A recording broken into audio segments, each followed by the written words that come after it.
నిన్న జరిగిన సీఎం రేవంత్ రెడ్డి అధ్యక్షతన కేబినెట్ సమావేశంలో పలు కీలక నిర్ణయాలు తీసుకున్నారు. 6 గంటల పాటు సుదీర్ఘంగా సాగిన ఈ సమావేశంలో అజెండా పెద్దదిగా చర్చించారు. రాష్ట్ర వ్యాప్తంగా డిసెంబర్ 1వ తేదీ నుంచి 9వ తేదీ వరకు ప్రజాపాలన వారోత్సవాలు నిర్వహించాలని తెలంగాణ ప్రభుత్వం నిర్ణయించింది. ఈ వారోత్సవాల్లో ప్రజల నుంచి అందిన దరఖాస్తులను పరిశీలించడం, కొత్త ప్రభుత్వ పథకాలపై అవగాహన కల్పించడం వంటి కార్యక్రమాలు జరుగుతాయి. ఈ వారోత్సవాలు ముగిసిన తర్వాతే రాష్ట్ర ఎన్నికల సంఘంతో చర్చించి స్థానిక సంస్థల ఎన్నికలను నిర్వహించాలని మంత్రివర్గం నిర్ణయం తీసుకుంది. అంటే డిసెంబర్ 2వ వారంలో స్థానిక సంస్థల ఎన్నికలకు సంబంధించి నోటిఫికేషన్ విడుదల చేయనున్నారు. నిన్న జరిగిన సీఎం రేవంత్ రెడ్డి అధ్యక్షతన కేబినెట్ సమావేశంలో పలు కీలక నిర్ణయాలు తీసుకున్నారు. 6 గంటల పాటు సుదీర్ఘంగా సాగిన ఈ సమావేశంలో అజెండా పెద్దదిగా చర్చించారు. రాష్ట్ర వ్యాప్తంగా డిసెంబర్ 1వ తేదీ నుంచి 9వ తేదీ వరకు ప్రజాపాలన వారోత్సవాలు నిర్వహించాలని తెలంగాణ ప్రభుత్వం నిర్ణయించింది. ఈ వారోత్సవాల్లో ప్రజల నుంచి అందిన దరఖాస్తులను పరిశీలించడం, కొత్తగా ప్రభుత్వ పథకాలపై అవగాహన కల్పించడం వంటి కార్యక్రమాలు జరుగుతాయి. ఈ వారోత్సవాలు ముగిసిన తర్వాతే రాష్ట్ర ఎన్నికల సంఘంతో చర్చించి స్థానిక సంస్థల ఎన్నికలను నిర్వహించాలని మంత్రివర్గం నిర్ణయం తీసుకోనుంది. అంటే డిసెంబర్ 2వ వారంలో స్థానిక సంస్థల ఎన్నికలకు సంబంధించి నోటిఫికేషన్ విడుదల చేయనున్నారు. ఇక ఇదే అంశానికి సంబంధించి మరింత సమాచారం అందించడానికి లైవ్ లో మా ప్రతినిధి రామకృష్ణ ఉన్నారు. రామకృష్ణ, ఏంటి నిన్న తెలంగాణ కేబినెట్ కి సంబంధించి అప్డేట్? మనోజ్, నిన్న దాదాపుగా 6 గంటల పాటు క్యాబినెట్లో చర్చించినట్టు దాదాపుగా 19 అంశాలు చర్చించారు. దానికి సంబంధించి మెయిన్గా చూసుకున్నట్లయితే స్థానిక సంస్థలు కావచ్చు, అందశ్రీకి సంబంధించిన విషయం కావచ్చు, గ్రిగ్ వర్కర్లకు సంబంధించి కావచ్చు, కాళేశ్వరానికి సంబంధించి మెయిన్ అంశాలుగా ఇవన్నీ కూడా మెయిన్ అంశాలు.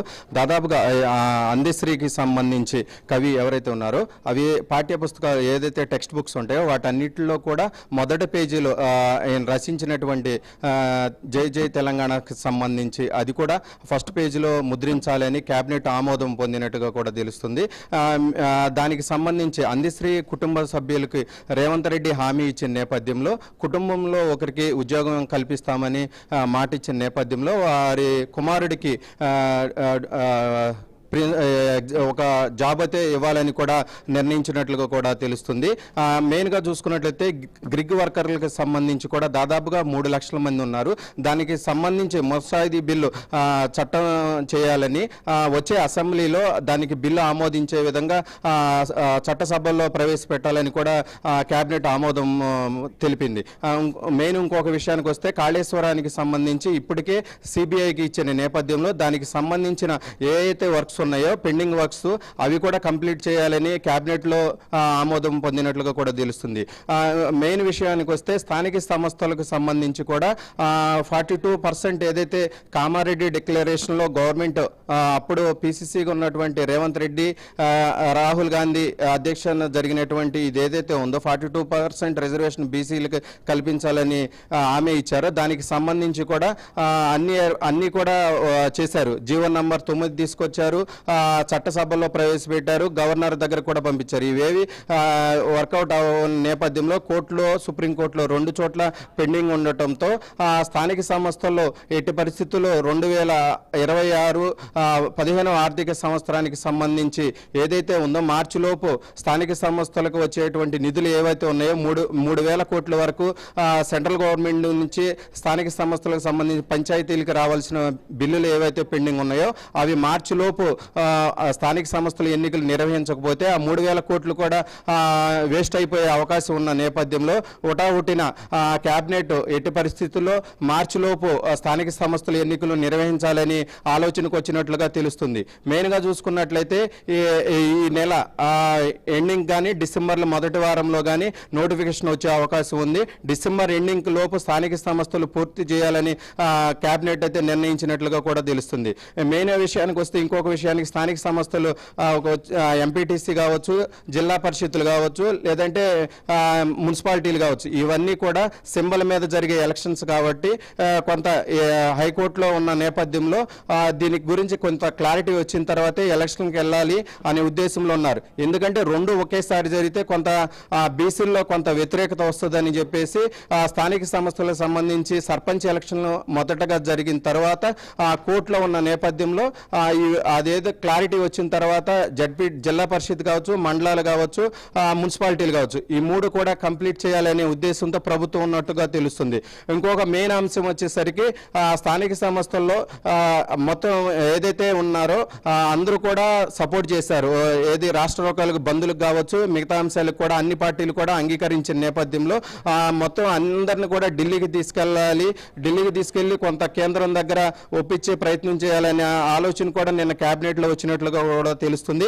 వాళ్ళందరూ సహకరిస్తారా లేదా, ఎందుకంటే కాంగ్రెస్ పార్టీయే మేనిఫెస్టోలో పెట్టింది కాబట్టి కాంగ్రెస్ పార్టీయే డిసైడ్ చేయాలి. ఇన్ కేసు అందరూ సహకరిస్తే కొంత కాంగ్రెస్ పార్టీకే కొంత మైలేజ్ వచ్చింది కాబట్టి ఎట్టి పరిస్థితుల్లో బీజేపీ కావచ్చు, ప్రతిపక్ష పార్టీ బీఆర్ఎస్ పార్టీ కూడా రెండు కూడా సహకరించే పరిస్థితి అయితే ఉండదు. ఎందుకంటే వీరే హామీ ఇచ్చారు కాబట్టి వీళ్ళే చేయాల్సి ఉంటుంది. కానీ ప్రభుత్వం మాత్రం కొంత వీళ్ళను కూడా ముగ్గులోకి లాగితే కొంత మన సేఫ్ జోన్లో ఉంటామనే ఆలోచనలో కాంగ్రెస్ పార్టీ ఉన్నట్లుగా కూడా తెలుస్తుంది. ఓవరాల్గా చూసుకుంటే ఈ నెల 24వ తారీఖు హైకోర్టులో బెంచ్ మేక్ రావాల్సి ఉంది. స్థానిక సంస్థలకు సంబంధించి ఏదైతే కోర్టులో ఉందో ఆ అంశం కోర్టు పరిధిలోకి ఉంది.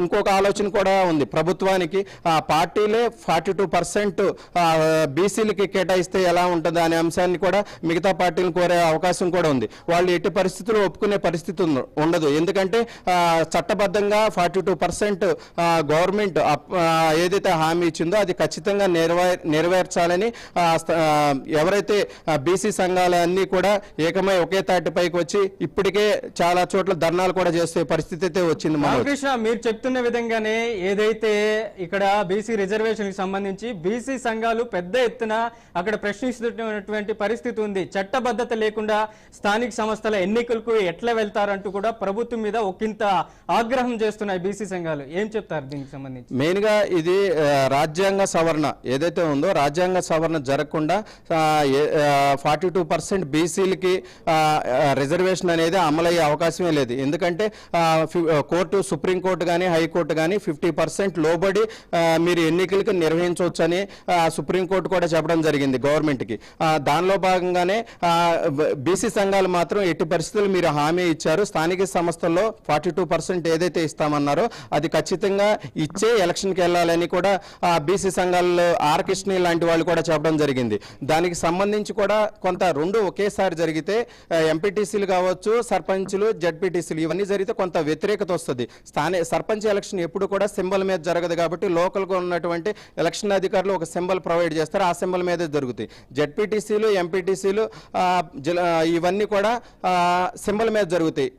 ఏదైతే మెయిన్ అధికార పార్టీలు కాంగ్రెస్ పార్టీ, బీజేపీ ఇవన్నీ ఉన్నాయో సింబల్ మీద జరుగుతాయి కాబట్టి ఖచ్చితంగా స్థానిక సంస్థలు ఫస్ట్ నిర్వహించాలి. లేదంటే మార్చిలోపు కేంద్రం నుంచి రావాల్సిన బడ్జెట్ ఏదైతే ఉందో 3,000 కోట్లు ఎలక్షన్ జరగకపోతే ఆ 3,000 కోట్లు కూడా వేస్ట్ అయిపోయే అవకాశం ఉంది కాబట్టి ఖచ్చితంగా ఎట్టి పరిస్థితుల్లో ఎలక్షన్ డిసెంబర్ లోపు నిర్వహించాలని అధికార పార్టీ అయితే ఆశిస్తుంది. Manoj. Right Ramakrishna, thank you for the update.